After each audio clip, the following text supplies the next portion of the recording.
The first time I laid eyes on the alien Queen Nisera, I barely had a moment to register her presence. Her palace was a sprawling monument of shimmering metals and iridescent crystal, stretching high into the violet sky of the planet Zerathia.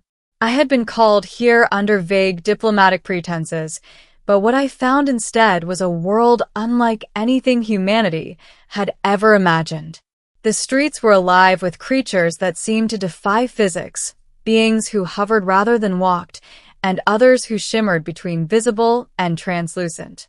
Yet, amidst all of this wonder, I was there for one reason: to escort the Queen's daughter, Princess Leora, safely to the Interstellar Academy on the far side of the planet. The mission was simple on paper, but nothing on Zerathia was ever simple. I first met Princess Leora in the palace gardens. She was delicate yet fierce, her eyes a deep, liquid silver that seemed to see right through me. But she was mischievous, darting between floating platforms and hovering petals, laughing as if gravity were merely a suggestion. I followed closely, careful not to alarm her. Suddenly, a shadow moved across the garden.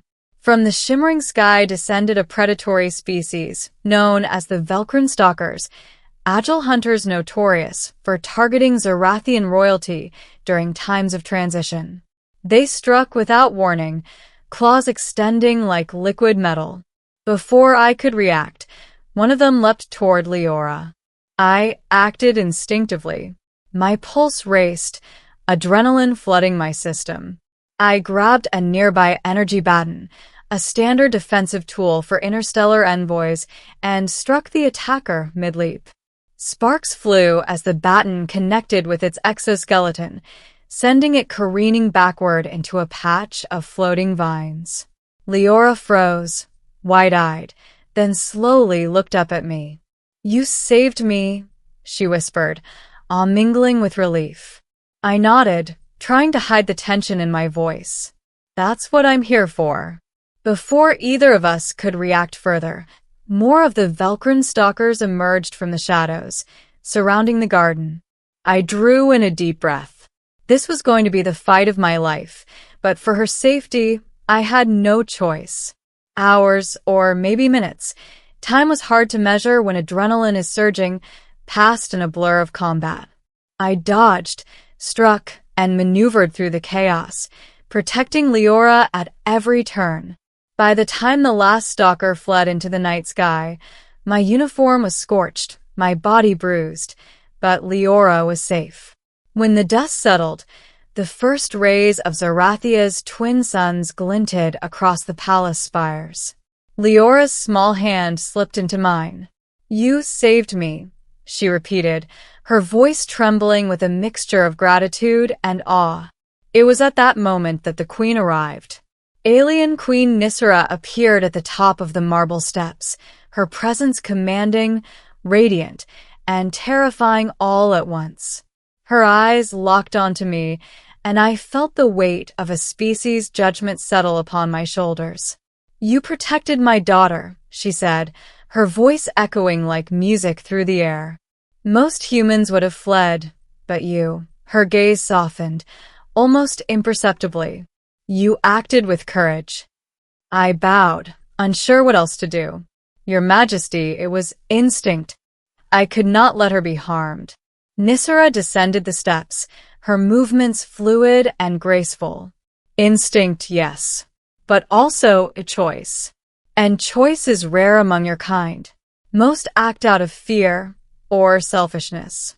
You acted for another. That is why I must offer you something extraordinary." My mind raced. What could an interstellar monarch possibly offer a human like me? A medal? Safe passage? Advanced technology? She extended her hand, and a small crystal appeared, glowing softly. "This," she said, "is a Zerathian essence crystal. It contains the power to interface with my people's neural networks. One touch, and you will understand the complexities of Zerathian thought, the flow of our energies, and the secrets of our galaxy. But it is not without risk." I hesitated. Risk. Nisera nodded. The knowledge is vast. Overwhelm is possible. Many have tried and failed. Yet you have proven yourself capable of more than most humans. I sense in you a rare resilience. Leora looked up at her mother, then at me. He saved me, Mother. He deserves this, she said, her silver eyes filled with unshakable certainty. The Queen studied us both. After a moment that felt like an eternity, she placed the crystal into my palm. The moment I touched it, the universe shifted. Colors, sounds, and energies beyond human comprehension flooded my mind. I could see entire star systems pulsating with life, feel the currents of cosmic energy that govern planets, and even glimpse the histories of species I had never known existed. It was overwhelming. My knees buckled, but Nisra's hand steadied me. Breathe. Let the knowledge flow gradually. You are capable. Hours, or was it days, passed as I absorbed the information. When I finally opened my eyes, I was changed, not just in mind, but in perspective. I understood the delicate balance of Zarathia's ecosystems, the political machinations of her court, and even the subtle emotional currents of her people. Nisra watched me carefully. You are ready, she said. Ready to act not just as protector of my daughter, but as a liaison between our species. Your courage has earned you a place among us. I swallowed hard, realizing the enormity of what she was offering. A human ambassador to an alien civilization, with knowledge that could change the course of interstellar relations.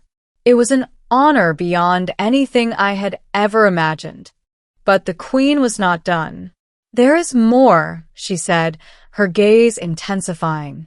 Because of your actions, you have proven loyalty, bravery, and empathy. I offer you a choice.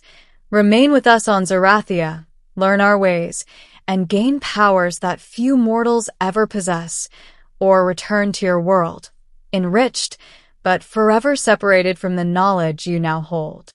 I glanced at Leora, who smiled faintly, but with understanding. Whatever you choose, I will remember you, she said softly. I will not forget the one who saved me. Her words struck me. This was no longer just a mission.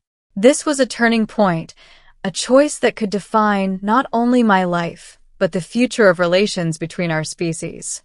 I took a deep breath. I want to stay, I said finally. I want to understand. I want to help. Nisra's eyes shone with approval, a rare warmth breaking through her otherwise imposing demeanor. Then it is done. You will learn our ways, understand our histories, and protect what is precious to us. You're no longer merely human in purpose. You are to bridge. The days that followed were intense. Under Nisra's guidance, I trained with Leora, learning the arts of Zarathian energy manipulation, strategic diplomacy, and even interstellar navigation. I grew stronger, not just physically, but mentally and spiritually. I began to see the galaxy in ways that no human could have imagined. The delicate threads connecting civilizations, the balance between light and dark forces, and the responsibilities of those who wield power. But through it all, Leora remained my anchor. We laughed, sparred, and explored the palace together, forming a bond that transcended words.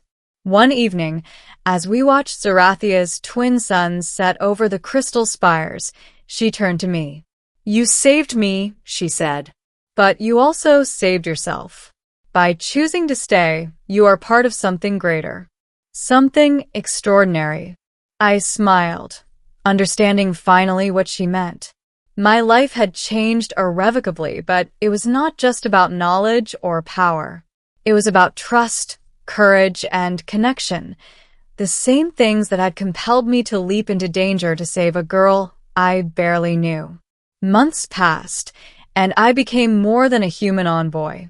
I became a partner in the Zarathian court, trusted by the Queen herself. Our alliance strengthened the galaxy, preventing conflicts and nurturing understanding between species that had once been at odds.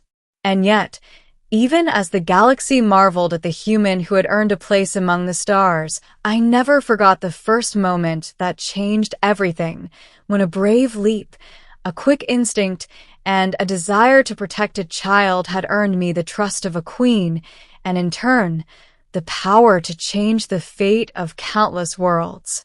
In the end, it was not just courage that had shaped destiny, but the willingness to act when it mattered most. One choice, made in the heat of fear and determination, had rippled across the cosmos, proving that even a single human could impact the galaxy in ways no one could predict. And as I stood beside Princess Leora and looked into the eyes of Queen Nisera, I realized the truth. In the vast expanse of space, the greatest power was not strength, nor knowledge, nor technology. It was connection, the bond between beings, forged in trust, bravery, and the willingness to protect what truly matters. I had saved a life that day, but in return, the galaxy had offered me a gift far greater than I could have imagined.